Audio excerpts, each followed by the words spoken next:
یاد آتی ہے ماں، بہت یاد آتی ہے ماں، سبھی دکھ مٹاتی ہے ماں،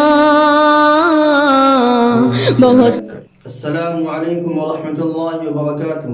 استقبال ہے ناظرین آپ سبھی کا اسلامک مکتب میں۔ دوستو سنیں گے مدرسہ کے طالب علم کی ماں پر ایک نظم، پھر ویڈیو کے آخر میں ایک واقعہ پر بات ہوگی۔ پہلے سنتے ہیں مدرسہ کے طالب علم کی نظم، تو آپ سے گزارش ہے کہ ویڈیو کو لائک کریں اور چینل کو ضرور سبسکرائب کریں۔ سبھی دکھ مٹاتی ہے ماں،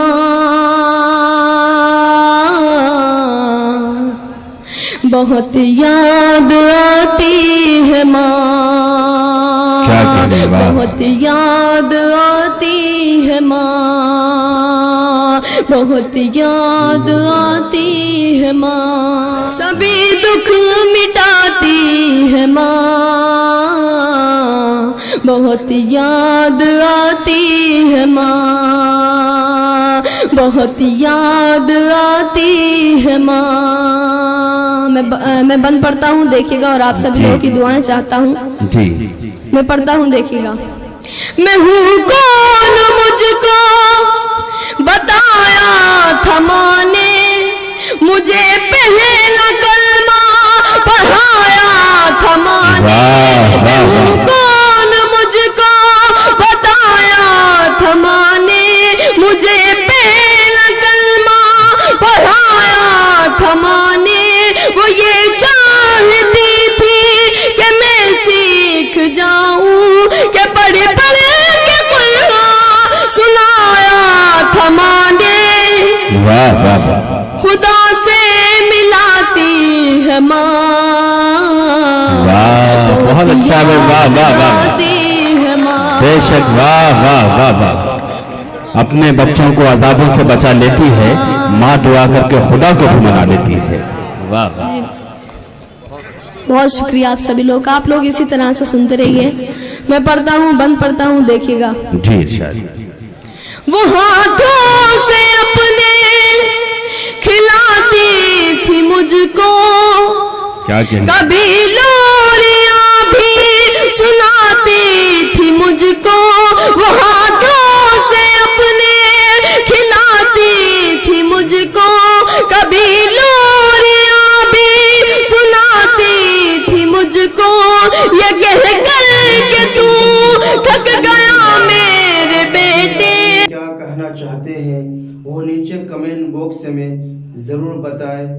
حضرت ابو ہریرہ رضی اللہ عنہ فرماتے ہیں کہ رسول اللہ صلی اللہ علیہ وسلم نے ارشاد فرمایا، جو شخص دوسروں پر فخر کرنے کے لیے، مالدار بننے کے لیے، نام و نمود کے لیے دنیا طلب کرے، اگرچہ حلال طریقے سے ہو، اللہ تعالیٰ کے سامنے اس حالت میں حاضر ہوگا کہ اللہ تعالیٰ اس سے سخت ناراض ہوں گے۔ اور جو شخص دنیا حلال طریقے سے اس لیے حاصل کرے تاکہ اس کو دوسروں سے سوال نہ کرنا پڑے اور اپنے گھر والوں کے لیے روزی حاصل کر سکے، وہ اپنے پڑوسی کے ساتھ احسان کر سکے، تو وہ قیامت کے دن اللہ تعالیٰ سے اس حال میں ملے گا کہ اس کا چہرہ 14ویں رات کے چاند کی طرح چمکتا ہوگا۔ حضرت حسن رحمت اللہ علیہ روایت کرتے ہیں کہ رسول اللہ صلی اللہ علیہ وسلم نے ارشاد فرمایا، جو بندہ بیان کرتا ہے تو اللہ تعالیٰ ضرور اس سے اس بیان کے بارے میں پوچھیں گے، اس بیان کرنے سے اس کا کیا مقصد اور کیا نیت تھی۔ حضرت جعفر رحمت اللہ علیہ نے فرمایا،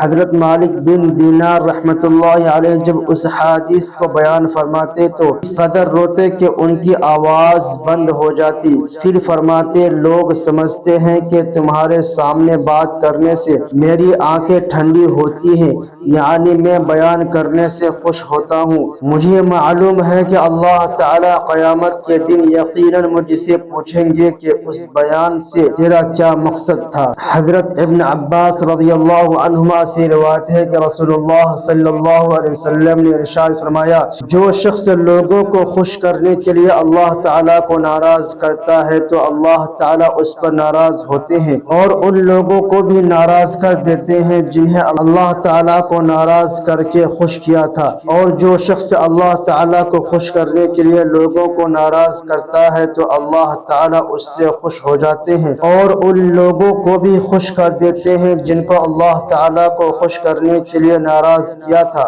یہاں تک کہ ان ناراض ہونے والے لوگوں کی نگاہ میں اس شخص کو اچھا فرما دیتے ہیں اور اس شخص کے قول اور عمل کو ان لوگوں کے نگاہ میں مزین کر دیتے ہیں۔ حضرت ابو ہریرہ رضی اللہ عنہ فرماتے ہیں کہ میں نے رسول اللہ صلی اللہ علیہ وسلم کو یہ ارشاد فرماتے ہوئے سنا، قیامت کے دن سب سے پہلے جن کے خلاف فیصلہ کیا جائے گا ان میں ایک وہ شخص بھی ہوگا جو شہید کیا گیا ہوگا، یہ شخص اللہ تعالیٰ کے سامنے لایا جائے گا، اللہ تعالیٰ اپنی اس نعمت کا اظہار فرمائیں گے جو اس پر کی گئی تھی اور اس کا اقرار کرے گا، پھر اللہ تعالیٰ فرمائیں گے تم نے اس نعمت سے کام لیا، پھر اللہ تعالیٰ فرمائیں گے تو نے اس نعمت سے کیا کام لیا، وہ عرض کرے گا میں نے آپ کی رضا کے لیے قتال کیا یہاں تک کہ شہید کر دیا گیا، اللہ تعالیٰ فرمائیں گے جھوٹ بولتا ہے تو نے جہاد اس لیے کیا تھا کہ لوگ بہادر کہیں، چنانچہ کہا جا چکا، پھر اس کو حکم سنا دیا جائے گا اور وہ منہ کے بل گھسیٹ کر جہنم میں پھینک دیا جائے گا۔ دوسرا وہ شخص ہوگا جس نے علم دین سیکھا اور دوسروں کو سکھایا اور قرآن شریف پڑھا، اس کو اللہ تعالیٰ کے سامنے لایا جائے گا، اللہ تعالیٰ اس پر اپنی دی ہوئی نعمتوں کا اظہار فرمائیں گے اور ان کا اقرار کرے گا، پھر اللہ تعالیٰ فرمائیں گے تو نے ان نعمتوں سے کیا کام لیا، وہ عرض کرے گا میں نے تیری رضا کے لیے علم سیکھا اور دوسروں کو سکھایا اور تیری ہی رضا کے لیے قرآن شریف پڑھا، اللہ تعالیٰ فرمائیں گے جھوٹ بولتا ہے، تو نے علم دین اس لیے سیکھا تھا کہ لوگ عالم کہیں، قرآن اس لیے پڑھا تھا کہ لوگ قاری کہیں، چنانچہ کہا جا چکا، پھر اس کو حکم سنا دیا جائے گا اور وہ منہ کے بل گھسیٹ کر جہنم میں پھینک دیا جائے گا۔ تیسرا شخص وہ مالدار ہوگا جس کو اللہ تعالیٰ نے دنیا میں بھرپور دولت دی ہوگی اور ہر قسم کا مال عطا فرمایا ہوگا، اس کو اللہ تعالیٰ کے سامنے لایا جائے گا، اللہ تعالیٰ اس کو اپنی نعمتیں بتلائیں گے اور وہ ان کا اقرار کرے گا، پھر اللہ تعالیٰ فرمائیں گے تو نے ان نعمتوں سے کیا کام لیا، وہ عرض کرے گا جن راستوں میں خرچ کرنا تجھے پسند ہے میں نے تیرا دیا ہوا مال ان سب ہی میں تیری رضا کے لیے خرچ کیا تھا، اللہ تعالیٰ فرمائیں گے جھوٹ بولتا ہے کہ مال اس لیے خرچ کیا تھا کہ لوگ سخی ہیں، چنانچہ کہا جا چکا، پھر اس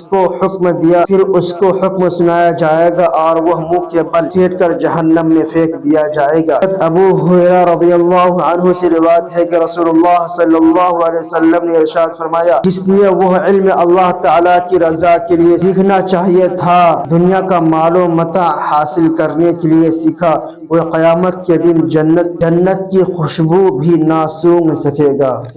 دوستو، ان سب قصہ کو سننے کے بعد آپ اپنی رائے میں کیا کہنا چاہتے ہیں وہ نیچے کمنٹ باکس میں ضرور بتائیں۔ اس طرح کا ویڈیو کے لیے آپ ہمارے چینل کو ضرور سبسکرائب کریں۔ ملتے ہیں کسی اور ویڈیو میں ایسے ہی نعت و نظم اور قصوں کے ساتھ۔ اب تک کے لیے دیجیے مجھے اجازت اور رکھیے اپنا خیال۔ آپ دیکھ رہے تھے اسلامک مکتب، آپ کے ساتھ شاہ جہاں۔ السلام علیکم۔